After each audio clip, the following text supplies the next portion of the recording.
चीन के अंदर कोरोना जैसा वायरस फैलने की खबरें आ रही हैं। कोरोना जैसे चीनी वायरस का भारत के अंदर भी दूसरा केस पाया गया है। 3 महीने की बच्ची संक्रमित। पहला मामला 8 महीने के बच्चे का है। दोनों कर्नाटक के रहने वाले हैं। चीन में फैले कोरोना जैसे वायरस का भारत में दूसरा केस मिला है। सोमवार को 3 महीने की बच्ची में ह्यूमन मेंटिव वायरस का नाम का संक्रमण मिला है। इससे पहले 8 महीने के बच्चे में भी यही वायरस मिला था। दोनों बच्चे बेंगलुरु के एक अस्पताल के अंदर भर्ती करवाए गए हैं। केंद्रीय स्वास्थ्य मंत्रालय ने बताया कि कर्नाटक के अंदर HMBY के 2 केस मिले हैं। दोनों बच्चे रूटीन जांच के लिए अस्पताल पहुंचे थे। टेस्ट कराने पर उनकी रिपोर्ट पॉजिटिव पाई गई। हालांकि कर्नाटक के स्वास्थ्य विभाग ने साफ किया है कि बच्चों के सैंपल निजी अस्पताल में जांचे गए और उन्होंने सरकारी लैब में इसकी जांच नहीं करवाई है। वायरस के लक्षण कोविड जैसे हैं। छोटे बच्चों पर सबसे ज़्यादा इसका असर होता है। HMPV वायरस से संक्रमित होने पर मरीजों में सर्दी और कोविड-19 जैसे लक्षण दिखाई देते हैं। इसका सबसे ज़्यादा असर छोटे बच्चों पर देखा जा रहा है। इनमें 2 साल के कम उम्र के बच्चे सबसे ज़्यादा प्रभावित होते हैं। केंद्र सरकार के द्वारा इस रोग के बारे में क्या कहा गया है वह भी आपको हम बताना चाहेंगे। चीन के अंदर HMB के बढ़ते मामलों के बीच इमरजेंसी जैसे हालात बनने की बात कही गई थी। हालांकि भारत सरकार ने 4 जनवरी को ज्वाइंट मॉनिटरिंग ग्रुप की बैठक की थी। इसके बाद सरकार ने कहा कि फ्लू के मौसम को देखते हुए चीन की स्थिति असामान्य नहीं है और सरकार इससे निपटने के लिए तैयार है। देश सांस से जुड़ी बीमारियों के मामलों में किसी भी बढ़त से निपटने के लिए पूरी तरह तैयार है। चीन में फ्लू के बढ़ते मामलों की बजाय RSV और HMPV इस मौसम में इन्फ्लुएंजा के सामान्य वायरस होते हैं। सरकार स्थिति पर कड़ी नज़र लगा रखी है। साथ ही WHO से चीन की स्थिति के बारे में समय समय पर केंद्र सरकार के द्वारा अपडेट देने को भी कहा गया है। सरकार ने यह भी कहा कि फ्लू जैसी बीमारियों की जांच के लिए सिस्टम हमारे यहाँ पर मौजूद है। सरकार ने कहा कि भारत में ICMR और IDSP के जरिए इन्फ्लुएंजा जैसी बीमारियाँ ILI को इन्फ्लुएंजा के लिए गंभीर तीव्र श्वसन बीमारी के लिए मजबूत निगरानी सिस्टम भारत के अंदर मौजूद है। दोनों एजेंसियों के आंकड़ों से पता चलता है कि ILI और SARI मामलों में कोई सामान्य बढ़त नहीं हुई है। हालांकि यह भी कहा गया है कि एहतियात के तौर पर ICMR और HMPV की टेस्टिंग करने वाली लैब की संख्या बढ़ाई जाएगी। साथ ही पूरे साल HMPV के मामलों पर नज़र भी केंद्र सरकार के स्तर से रखा जाएगा।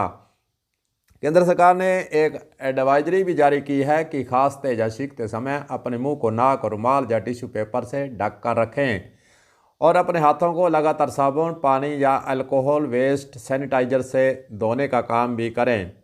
केंद्र सरकार के द्वारा एडवाइजरी में यह भी कहा कि भीड़ भाड़ वाली जगह से जाने से बचें। अगर आपको बुखार जैसी खांसी छींक आ रही है तो सार्वजनिक स्थानों से आप दूर रहें। संक्रमण को कम करने के लिए कमरों के अंदर वेंटिलेशन की व्यवस्था जरूर करें।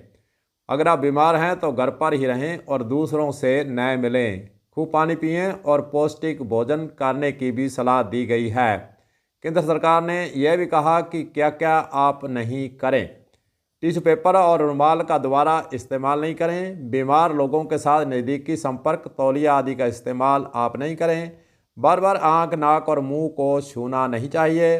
सार्वजनिक स्थानों पर नहीं थूकना चाहिए। चिकित्सक के परामर्श किए बिना खुद से अपने आप दवा लेने से परहेज करें। चलिए अब जानने का प्रयास करते हैं कि आखिरकार HMPV वायरस है क्या।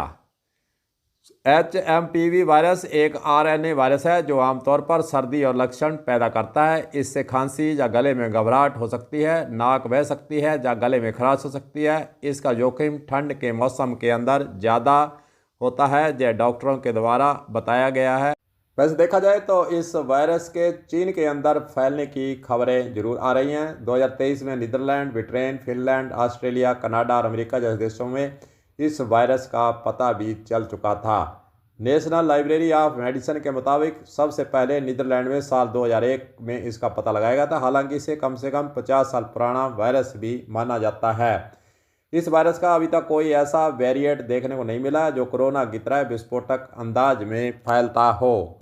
दूसरी ओर WHO के द्वारा HMPV को लेकर कोई गाइडलाइन या कोई अपडेट जारी नहीं किया है। विश्व स्वास्थ्य संगठन ने अभी तक चीन में फैल रहे HMPV वायरस को लेकर कोई अपडेट नहीं जारी किया है। हालांकि चीन के पड़ोसी देशों में WHO ने इस बारे में सही अपडेट जारी करने की मांग भी कर रखी है।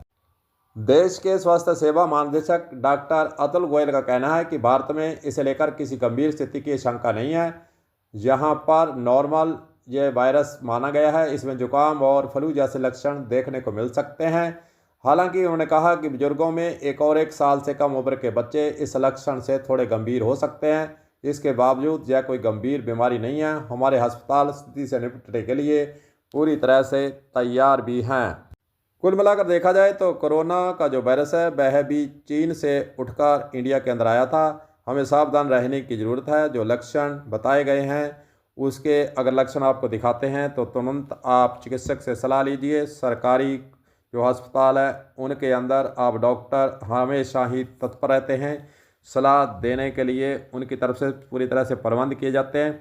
आप पहुंचकर वहां ऐसी स्थिति अगर आपको दिखे तो सलाह लेने से पीछे नहीं रहें। और अगर इस प्रकार की कोई बीमारी या वायरस होता है तो प्रशासन को भी हमारा फ़र्ज़ है कि हम सूचित करें और ताकि अन्य लोगों को इस बीमारी के बारे में पता चल सके। जागरूक करना हमारा काम होना चाहिए। लोगों को ज़्यादा से ज़्यादा जागरूक कीजिए और ज़्यादा से ज़्यादा आप प्रयास यही करें कि जो डॉक्टरों के द्वारा सलाह दी जाती है उसका आप पालन करें। पालन करते हुए आप इस रोग से बचने के लिए सहायक सिद्ध हो सकते हैं। कलम न्यूज़ के लिए गुरदेव सिंह सैनी की हनुमानगढ़ से खास रिपोर्ट।